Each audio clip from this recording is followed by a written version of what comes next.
नमस्कार दोस्तों, मैं विकास गौर और ये मेरा अमेरिकन डॉलर सीरीज़ का दूसरा वीडियो है। मेरे पहले वीडियो में मैंने ये समझाने की कोशिश की थी कि कैसे दूसरे विश्व युद्ध के बाद 44 देशों के प्रतिनिधि ब्रेटन वुड्स हैम्पशायर में इकट्ठा हुए और उन्होंने अमेरिकन डॉलर को इंटरनेशनल ट्रेड यानी कि अंतर्राष्ट्रीय व्यापार की करेंसी के रूप में चुना। पर ये तो थी शुरुआत। फिर कैसे अमेरिकन डॉलर ने अपने आप को इतने सालों तक सस्टेन किया? क्या बीच में कुछ परेशानियां आई? क्या बीच में कुछ देशों को लगा कि अब उन्हें अपने एक्सपोर्ट्स के बदले में अमेरिकन डॉलर को एक्सेप्ट करना बंद कर देना चाहिए? इन्हीं सब सवालों के जवाब हम ढूंढेंगे हमारे इस वीडियो में। पर इससे पहले अगर आपने वो पहला वाला वीडियो नहीं देखा है तो यहाँ पर उसका लिंक दिया गया है, आप उसे पहले ज़रूर देख लें, क्योंकि इस वीडियो में डिस्कस की गई बहुत सारी बातें मैंने पहले वीडियो में बहुत विस्तार से बताई हैं। दूसरा विश्व युद्ध जब खत्म हुआ उस समय अमेरिका तेल का उत्पादन करने वाला सबसे बड़ा देश था, पर इसके बावजूद ऑटोमोबाइल्स के साथ में जो उसका ऑब्सेशन था, जो गाड़ियों के साथ में उसका ऑब्सेशन था, उसके कारण उसके तेल के भंडार बहुत जल्दी खत्म हो रहे थे। और इन हालातों में अमेरिका के राष्ट्रपति फ्रैंकलिन रूजवेल्ट को कुछ तो करना ही था। तो उन्होंने एक दिन 1945 में चुपचाप सऊदी अरेबिया के किंग इब्न सऊद के साथ में एक मुलाकात की। सऊदी अरेबिया के पास में उस समय तक तेल के सबसे बड़े भंडार थे। उत्पादन भले ही वो अमेरिका से कम करता था, पर तेल के भंडार सबसे ज़्यादा सऊदी अरेबिया के पास ही थे। और उस मीटिंग में अमेरिका के राष्ट्रपति ने सऊदी अरेबिया के किंग के साथ में एक सौदा किया। उन्होंने सऊदी अरेबिया के किंग को ये बोला कि आप अमेरिका को तेल की कंटिन्यूस सप्लाई जारी रखिए और हमें प्रायोरिटी पर रखिए, और इसके बदले में आप जो पेमेंट है वो आप अमेरिकन डॉलर के तौर पर एक्सेप्ट करिए। जैसा कि हमने हमारे पिछले वीडियो में भी देखा था कि उस समय तक अंतर्राष्ट्रीय व्यापार में जो लेन देन होता था वो सोने के तौर पर होता था। हर देश अपने एक्सपोर्ट्स के बदले में सोने के तौर पर ही पेमेंट एक्सेप्ट करता था। तो फिर जो सऊदी अरेबिया का राजा था वो क्यों तैयार हो गया पेमेंट अमेरिकन डॉलर के तौर पर लेने के लिए? वो इसलिए कि अमेरिका के राष्ट्रपति ने सऊदी अरेबिया के राजा को ये वादा किया था कि वो जो सऊद का कुनबा है, रूलिंग क्लैन है जो सऊद, उसकी रक्षा करेगा। अमेरिका के राष्ट्रपति ने ये जो वादा किया था वो सऊदी अरेबिया की जनता की रक्षा करने के लिए नहीं किया, वो सऊदी अरेबिया एक देश की रक्षा करने के लिए नहीं किया। वो जो वादा किया था वो सिर्फ किया सऊदी अरेबिया की जो रूलिंग क्लैन थी, सऊद क्लैन, जो कुनबा था, जो कबीला था सऊद का, सिर्फ उसकी रक्षा करने के लिए। और ये एक बहुत बड़ा ऐतिहासिक पल था।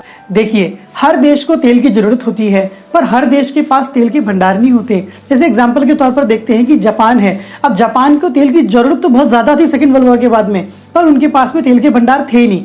तो ऐसे में जब उन्होंने सऊदी अरेबिया से तेल का आयात किया और जब सऊदी अरेबिया ने बदले में पेमेंट अमेरिकन डॉलर के तौर पर मांगी, तो जापान को वो डॉलर कमाने पड़े। वो उन्होंने कैसे कमाए? वो उन्होंने कमाए अपने एक्सपोर्ट्स के बदले में। जब जापान ने जर्मनी को इलेक्ट्रॉनिक गैजेट्स एक्सपोर्ट किए तो उन्होंने जर्मनी को बोला कि यार हमें पेमेंट अमेरिकन डॉलर के तौर पर करना, क्योंकि हमें पेमेंट सऊदी अरेबिया को करनी है। अब क्योंकि जर्मनी को जापान को पेमेंट करनी थी अमेरिकन डॉलर्स के टर्म्स में, तो जब वो ब्रिटेन को अपनी कारें एक्सपोर्ट करेगा तो वो उनसे बोलेगा कि यार हमें भी पेमेंट चाहिए अमेरिकन डॉलर के टर्म्स में। तो इसीलिए जब सारे देशों को ये पता था कि बाकी देश उनसे अमेरिकन डॉलर के टर्म्स में पेमेंट मांगेंगे, तो उन्होंने अपने फॉरेन रिजर्व्स भी अमेरिकन डॉलर के टर्म्स में मेंटेन करने शुरू कर दिए। और इससे एक नेटवर्क इफेक्ट क्रिएट हो गया, जिसको मैंने विस्तार से मेरे पहले वाले वीडियो में डिस्कस किया हुआ है। यहाँ एक बेहद महत्वपूर्ण और ध्यान देने लायक बात यह है कि अब अगर किसी भी देश को कुछ भी आयात करना था तो उसे मालूम था कि उसे ये पेमेंट करनी है अमेरिकन डॉलर के टर्म्स में, और ये अमेरिकन डॉलर उसे कमाने पड़ेंगे। और ये अमेरिकन डॉलर वो कमाएगा कुछ भी एक्सपोर्ट करके। तो कोई भी देश एंडलेसली इंपोर्ट नहीं कर सकता था, उसे कुछ ना कुछ तो एक्सपोर्ट करना ही पड़ता, सिवाय एक देश के, अमेरिका। वो इन डॉलर्स को सिंपली प्रिंट कर सकता था। तो अमेरिका एक प्रिविलेज पोजीशन में था, और इस प्रिविलेज को उस समय पर एक्सॉर्बिटेंट प्रिविलेज कहा जाता था कि जहां हर देश को डॉलर कमाने थे वहां अमेरिका को इन डॉलर्स को कमाने की कोई ज़रूरत नहीं थी। वो इन डॉलर्स को सिंपली प्रिंट कर सकता था, उसे कुछ भी एक्सपोर्ट करने की ज़रूरत नहीं थी। और इसका खामियाजा ये हुआ कि अमेरिका के एक्सपोर्ट्स इंपोर्ट की तुलना में बहुत गिर गए, और उन इंपोर्ट्स के बदले में उसने पूरी दुनिया को बहुत पेमेंट करी। बहुत अमेरिकन डॉलर अमेरिका छोड़ छोड़ के पूरी दुनिया में जा रहे थे, और पूरी दुनिया में डॉलर की बाढ़ सी आ गई थी।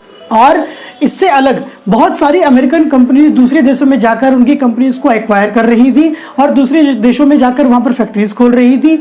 और अमेरिका दुनिया के अलग अलग कोनों में लड़ाइयाँ लड़ रहा था, कोरियन वार, वियतनाम वार, और वेस्ट जर्मनी और जापान में उसने अपनी पूरी आर्मी खड़ी कर रखी थी। तो इन सब की वजह से पूरी दुनिया में डॉलर की एक बाढ़ सी आ गई। पर इन सब से अमेरिका को क्या टेंशन है? अमेरिका को ये टेंशन है कि जैसा कि हमने हमारे पिछले वीडियो में डिस्कस भी किया था कि अमेरिका ने पूरे विश्व को ये प्रॉमिस किया था कि आप इंटरनेशनल ट्रेड अमेरिकन डॉलर के टर्म्स में करिए, आप अमेरिकन डॉलर्स को इकट्ठा करिए, अपने फॉरेन रिजर्व्स अमेरिकन डॉलर के तौर पे बनाइए, और जब भी आपको ज़रूरत हो ना तो उन डॉलर्स को हम सोने में कन्वर्ट कर देंगे। और अमेरिका ने बोला था कि हम आपको $35 के बदले में 1 आउंस ऑफ गोल्ड देंगे। पर अब जबकि दुनिया में इतना सारा अमेरिकन डॉलर भर गया था, तो उन सारे अमेरिकन डॉलर्स के बदले में अमेरिका गोल्ड नहीं दे सकता था, उसके पास में इतना गोल्ड नहीं था। तो अब वो क्या करता? तो अब उसने एक बहुत लॉजिकल स्टेप उठाया कि उस समय के जो राष्ट्रपति थे रिचर्ड निक्सन, उन्होंने 15 अगस्त 1971 को गोल्ड स्टैंडर्ड खत्म कर दिया।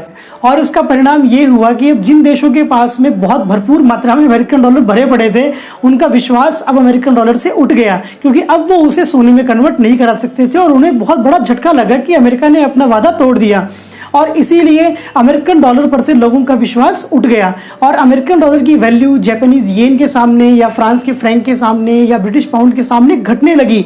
और लोगों को ये लगा कि अब अमेरिकन डॉलर अपने आप को इंटरनेशनल ट्रेड की करेंसी के तौर पर सस्टेन नहीं करा पाएगा। पर अमेरिकन डॉलर को बचाने आया सऊदी अरेबिया। कैसे? आपको याद होगा, हमने इस वीडियो की शुरुआत में डिस्कस किया था कि अमेरिका के राष्ट्रपति ने सऊदी अरेबिया के राजा के साथ में एक डील की थी। उस डील ने बचाया अमेरिकन डॉलर को। कैसे? ये मैं डिस्कस करूंगा मेरे अगले वीडियो में, जो कि परसों शाम को 6 बजे मेरे चैनल यानी कि विज्ञान पर अपलोड हो जाएगा। तब तक आप पैसे के इतिहास से जुड़े हुए ये दोनों वीडियोस देख लीजिए।